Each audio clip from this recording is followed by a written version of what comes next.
Ulug' sohibqiron, sarkarda, adolat va haqiqat timsoli bo'lgan buyuk shaxs Amir Temurning hayoti va siyosati bugungi kunimizda ham o'ziga xos andoza vazifasini o'taydi.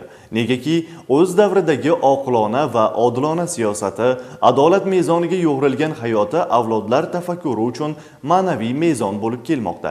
Har yili an'anaviy tarzda buyuk sohibqironning tavallud kuni yurtimiz bo'ylab keng nishonlanadi.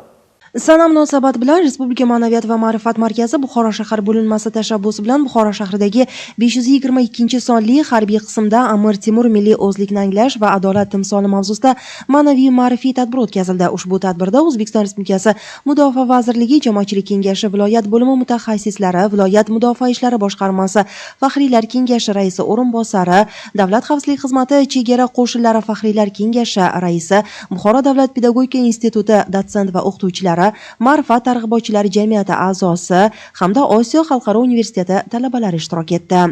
Mustaqillik yillarida Amir Temur taraqqiyot, buyuk davlatchilik va ma'naviy qudrat timsoliga aylandi. Uning ta'limoti milliy istiqlol g'oyalarimizga hamohang tarzda rivojlandi. Mustaqillik sharofati tufayli tarixiy haqiqat qaror topdi. Millat qayg'usi, xalq dardida yashab o'tgan buyuk bobokalonlarimiz xotirasi tiklandi. Qadamjolar obodonlashtirildi. Buyuk allomalar, tarixiy shaxslar va qadimiy shaharlarning yubiley sanalari respublika va xalqaro miqyosda nishonlana boshlandi. Istiqlol tiklagan qadriyatlar qatorida buyuk Amir Temurning nomi ajdodlarga ehtiromning yuksak namunasi sifatida alohida e'tirof etila boshlandi. Aytish kerakki, Amir Temur shaxsini idrok etmoqlik, tarixni idrok etmoqlik, milliy o'zlikni anglamoqlikdir. Sohibqiron Amir Temur insoniyat tarixida yengilmas sarkarda, jahon sivilizatsiyasi rivojiga katta hissa qo'shgan buyuk davlat arbobi, xalqimizning g'ururidir. O'zbek davlatchiligini yuqori bosqichga ko'tara olgan, milliy tiklanish uchun xalqqa tarixiy tayanch bo'lgan sohibqiron nafaqat o'z davrida, balki bugun ham yangi O'zbekiston taraqqiyotida beqiyos o'ringa ega. Tadbirimizni o'tkazishdan maqsad sohibqiron Amir Temurning faoliyati, uning davlatdagi ishlarni olib borganligi, ma'rifat ma'naviyatligi, vatanparvarligi haqida harbiy xizmatchilarga tushunchalar berdik.